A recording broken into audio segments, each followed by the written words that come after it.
Let's go ahead and get into it. This is the unboxing of the Pixel Buds.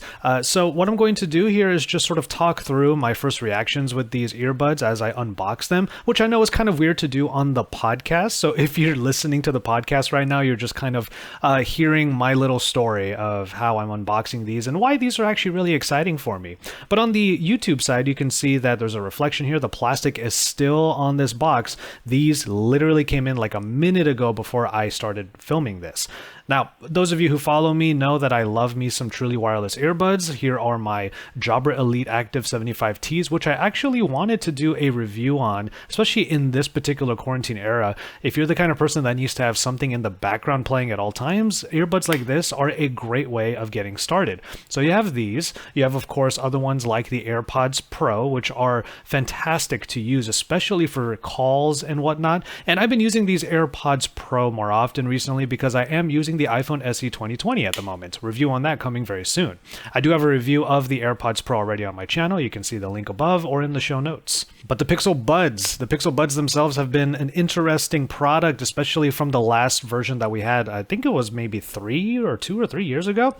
So these are the earbuds that give you the easiest access to the Google Assistant. And if you ask me, the original Pixel Buds were exactly the way that Google Assistant needed to be implemented back then. It was like a walkie-talkie style where you just put a finger onto one of the earbuds, you held it down, and it would listen to you for the amount of time your finger was on the earbud.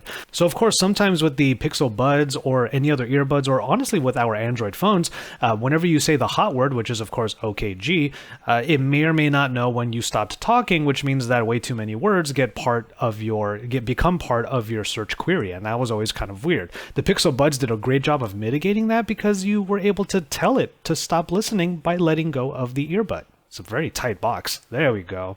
Look at that. There's a little flap for it. Or do I just have to like slide it out somehow? Oh, here we go.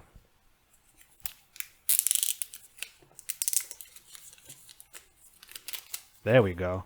That is a smooth matte right there. It's not glossy. The shine, as you can see, is not causing a glare off of the case. Of course, I say, as you can see, if you're watching the YouTube side. But for the podcasters out there, podcast listeners, this is a matte white version of this. I imagine that, of course, the other colors are going to give you like a little bit more of a different aesthetic. This particular version is called the Clearly White. Google still has their version of the naming scheme, and Clearly White is what we have today. Let's get past this next layer, and it's probably at this point we're just going to be seeing like a cord, maybe a plug adapter. Oh, here you go. These are the gels, the little earpieces that go over the drivers. That way you can get a better fit and hopefully a better seal. These are the things that are usually really important when it comes to earbuds, especially truly wireless earbuds. You want to make sure you have a good seal, not only for the best possible sound, but also so they don't pop out so easily. This case, you can actually spin it around a little bit, and I imagine this is something I'll end up doing fairly often. Let's get past the next layer. And it's just a cord. There's no plug adapter in here. So we have a USB-A to USB-C cord, which in and of itself can be kind of useful, but I guess a C to C cord is always going to be a bit more appreciated. To be fair, though, there are other earbuds that people might be looking into that actually don't do USB-C connections, and that's always a bit of a bummer. I think the first one that comes to mind at the moment would be the the Echo Buds. The Amazon Echo Buds. Those are ones that I'll probably compare to these and the AirPods Pro.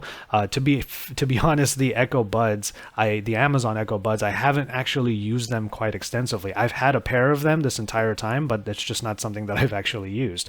Now is the time to revisit them because you have different hot words for different earbuds now. If you want to get a quick blast from the past, well, check this out. I'm bringing back my Pixel 3a. Now, this phone I haven't really used for a while. The last time I was extensively using this was when I went to Japan a couple of times back in June. Goodness, like if only I could go back to those times right now.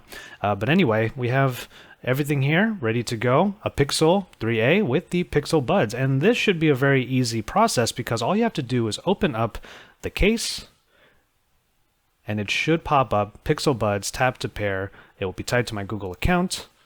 And I think that there's a Pixel Buds app from the few videos that have already been released today. the Pixel Buds app might be installed on here during this process. And yes, I haven't used my Pixel 3a in a little while, so there are going to be some updates that need to be done. So while that is updating, I'm going to go ahead and put the phone aside for just a second, and let's just talk about the design of these earbuds. These are very interesting looking earbuds, but one of the first things that already strikes me as I take one earbud out is this little, I guess the person from The Verge called it a thorn. It is this tiny little rubber piece that's going to nestle into a certain like crevice. I'll use the word crevice in your ear. That way it's more or less secure. And then of course, like I said earlier, the gels that you use on the tip of the earbud are going to be important as well. I imagine the medium size is going to be perfectly fine. That's something that I tend to use on earbuds anyway. I hardly ever go smaller or larger when it comes to the earbud tips. But yeah. You have these contacts here, and as I pop it back into there, there's a nice magnetic snap. And with the left ear, the other thing that's going to be really nice about these, and it's a feature that I do wish were on the Jabra Elite Active 75Ts, is that you can use either of the earbuds as your singular earbud, your mono earbud. So you can take the right one out but not use the left one, and then once that one's dead you can switch it over. That way you still have media playing no matter what. I am one of those people that constantly has YouTube or like a podcast playing in the background, especially these days when we're all pretty much isolated from one another. It's good to have some voices or just some media playing in the background to distract you. With the Jabra Elite Active 75Ts, which I'm still going to review very soon, as a great earbud to use, you can only use the right earbud at any one time. It is the master earbud while the other one is the secondary, so you can't just go switching between the two. It's only the right one that you can use singularly. All right, looks like we're good to go. Pixel Buds connected. Now make them yours with the Google Assistant. Let's go ahead and hit that activate. And it's just going to pair not only the buds as a Bluetooth device, but also pair my Google Assistant from my account over for usage on the buds themselves. But there we go. Your assistant is ready. Give it a try. Touch and hold the earbud while talking. Release when you're done. That's still a function on the Pixel Buds, which I really very much enjoy.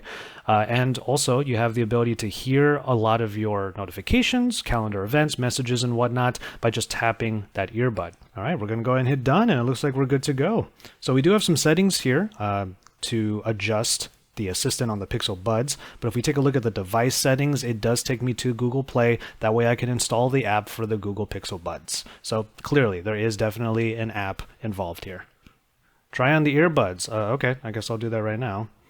So I do feel like, especially with these earbuds, especially since I'm using the medium sized of the gels, the thorn is going to be pulling a lot of the work in order to make sure these don't fall out of my ears. But so far they feel quite secure. We'll see how they feel after a few hours.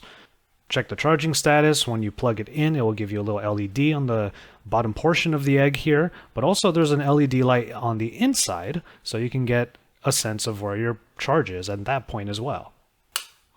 And there you go. One cool thing is that the buds are actually at full battery right off the bat, but let's go ahead and jump into one more part of this, and that's the adaptive sound. Optimize volume based on environmental noise. Now, these earbuds are not going to have active noise cancellation, or noise cancellation really of any sort aside from passive based upon the seal of the silicone tip that you use. Adaptive sound subtly and automatically optimizes volume based on the noise level of your environment if you're moving from your quiet home or office to somewhere noisy like a street, cafe, or subway, all places we can't go to right now. You'll notice a subtle difference in your volume to adjust to the new level of the outside noise. Adaptive sound adjusts for sustained noise rather than one-off background noise. Adaptive sound means that these earbuds are pretty much always listening, and they're going to try to be as smart as possible based upon where you are and what it hears, because it's always trying to hear for your voice for that hot word, for that OKG. So that makes a little bit of sense. It's about putting some of those features to good use in other ways. So I'm all for that. That's actually some pretty good thought put into the Pixel Buds in this sense. So I'm going to go ahead and start using them immediately, and maybe later I'll double back and talk about my experience with them so far, especially with the audio quality and the Google Assistant being in my ear at all times. All right, well, I've only really had these earbuds for like the last 2, not even 3 hours, but there are already a lot of things that I like about them.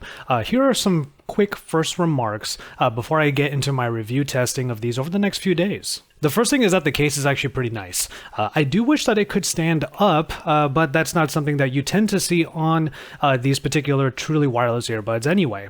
The cool thing about these though is that they have a button on the back that will allow you to pair these like any other Bluetooth earbud to pretty much any device. I'll definitely try these out with like my laptop for things like video editing and gaming and stuff like that. But if you are an Android user and you just have pretty much any Android phone, you can just open the case and it will eventually bring up that notification for you to pair it to that phone. Super easy. You saw in the unboxing that I paired these with the Pixel 3a, but then I went over to my OnePlus 8 Pro, opened up the case, and it was able to pair over to it, and it was considered a saved device on my Google profile or on my Google account. So it was really easy to get it over to the next device. All I had to do was install the app and make sure that notifications were turned on properly. That way I can hear notifications through Google Assistant on the buds. There are a couple of great features on the buds that you tend to see singularly on other products. Like for example, a wingtip. In this case, it's just this little piece of rubber that's sticking out. But when you twist the earbud into your ear, it will nestle into a certain portion of your ear and make them really hard to just shake out. And actually in the first just couple of hours of using these earbuds, I thought I would have to go over to the larger silicone tips. I thought that the seal wasn't quite there, but there's actually a reason why I felt this way.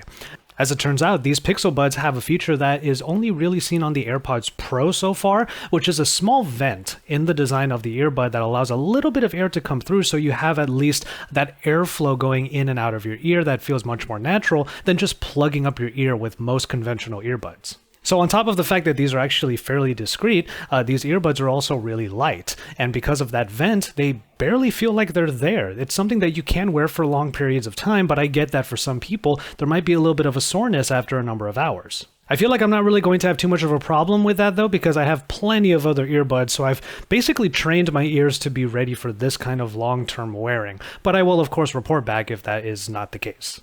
I might be a little bit concerned about the battery life on here. 5 hours is not the best battery life that I've seen out of any earbud, but I will say that being able to just wear one at a time is a big plus. That way when one dies out, I can always get to another one.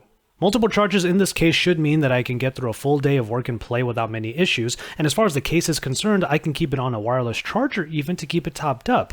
That's a feature that I'm really happy to see here, especially since these earbuds are a little bit cheaper than most other truly wireless earbuds that support wireless charging. And then of course there is the Google Assistant side of things, which I will test with notifications and certain hot word queries over the next number of days. But of course it's nice to have that ability to just tap and hold on either of the earbuds so that I can make it listen to me for a certain amount of time until I let go of the earbud, and then it will check with Google just like it would on any other Google Assistant. The microphones on these earbuds are supposed to be really good. There's even some sort of technology in here that knows when you're starting to talk because of the movement of your jaw. That way it knows when you have either started or stopped talking. That is a complaint I've had with plenty of other Google Assistant enabled earbuds and headphones in the past, because it doesn't always know when you're done talking, so it doesn't quite know how much of what it heard to put into the search term. So those would be some annoyances in the past, but maybe that will be mitigated far more with these. And so there you have it, the unboxing and the first impressions on the Pixel Buds. There's already a certain design to these that make me very satisfied with the way these have turned out so far. And of course, compared to the original Pixel Buds, you no longer have that long cord and the weird design where it just wasn't that comfortable to wear. Look forward to reviews both over at Pocket Now, where I'll do a more conventional review of these, and then here on JV, where I'll do my usual segment, Who Is This For? And from there, make sure you subscribe to my channel if you haven't already. If you are new here, thank you for sticking around, and then you can get into the comment sections down below and tell me what you think about the Pixel Buds. They are available now for, I believe it's $179, which is a pretty middle-of-the-road price point, but we'll get into why that might be significant in the future review. From there, drop some likes on this video, and until my next video, I would just remind you to enjoy your tea, everybody.